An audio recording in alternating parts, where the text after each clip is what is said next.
School പഠിക്കുമ്പോഴൊക്കെ പിള്ളേർ ഭയങ്കര എന്താ ഒരു പൊത്തി പൊത്തി അമ്മയും അച്ഛനൊക്കെ ഇങ്ങനെ വളർത്തും. എന്നിട്ട് ഒരു 11th 12th ഒക്കെ കഴിയുമ്പോൾ പതുക്കെ നല്ല പോലെ മാർക്കൊക്കെ വാങ്ങിച്ചിട്ട് അച്ഛനും അമ്മയും വിശ്വസിച്ച് ഇവരെ പല പല സ്ഥലങ്ങളിലേക്ക് പഠിക്കാൻ വിടും. അപ്പൊ ഈ പുറത്തു പോയി പഠിക്കുന്ന സമയത്ത് ആദ്യമായിട്ട് ഇവരുടെ ലൈഫിൽ ഫ്രീഡം എന്നുള്ളൊരു സാധനം ഇവർ എക്സ്പീരിയൻസ് ചെയ്യാം. വീട്ടിൽ വന്നോന്ന് ചോദിക്കാൻ ആളില്ല. ഇനിയിപ്പോ ചോദിച്ചാൽ തന്നെ വീട്ടിലല്ലെങ്കിൽ അമ്മയെടുത്ത് ആ വീടത്തെ അമ്മേ എന്ന് പറഞ്ഞാൽ മതിയല്ലോ. ആര് ചോദിക്കാൻ പോകുന്നു? ആരാ അന്വേഷിക്കാൻ പോകുന്നത്? നിങ്ങൾ കഴിച്ചോ? നിങ്ങൾ എപ്പോഴാണ് ഉറങ്ങുന്നത്? നിങ്ങൾ പഠിക്കുന്നുണ്ടോ? ക്ലാസ് അറ്റൻഡ് ചെയ്യുന്നുണ്ടോ? ബങ്ക് ചെയ്യുന്നുണ്ടോ? എങ്ങനത്തെ ഫ്രണ്ട്സിന്റെ കൂടെയാണ് നടക്കുന്നത്? എന്താണ് നിങ്ങൾ ചെയ്യുന്നത്? ഇതെല്ലാം നിങ്ങൾ എഫക്ട് ചെയ്യുമ്പോൾ അതിനെയാണ് നെഗറ്റീവായിട്ട് നിങ്ങൾ ഫ്രണ്ട്സിന്റെ കൂടെ ചേരാനായിട്ട് ചെയ്യുമ്പോൾ അതിന്റെ പേരാണ് പിയർ പ്രഷർ.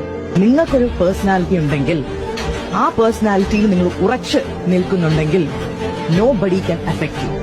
ഒരു 5 പേരുള്ള ഗ്രൂപ്പിൽ നിങ്ങൾ കയറുകയാണെങ്കിൽ, നിങ്ങളൊരു സ്മാർട്ട് പയ്യനാണെങ്കിൽ എനിക്കിത് വേണ്ട ബ്രോ, ഞാൻ തൊടാറില്ല, കണ്ണിൽ നോക്കി പറയണം. ചിലർ ഫോഴ്സ് ചെയ്യും, ഒരു സിപ്പ് അടിക്കടാന്ന് പറയും. ഒരു സിപ്പിലാണ് എല്ലാം തുടങ്ങുന്നത്. ഒരു സിപ്പല്ലേ, ആ സിപ്പാണ് പാടില്ലാത്തത്. അപ്പൊ നിങ്ങൾ കണ്ണി നോക്കി പറയണം, ബ്രോ എന്റെ അമ്മയ്ക്ക് അച്ഛനും കൊടുത്ത വാക്കാണ് ബ്രോ, ഐ കാൺ.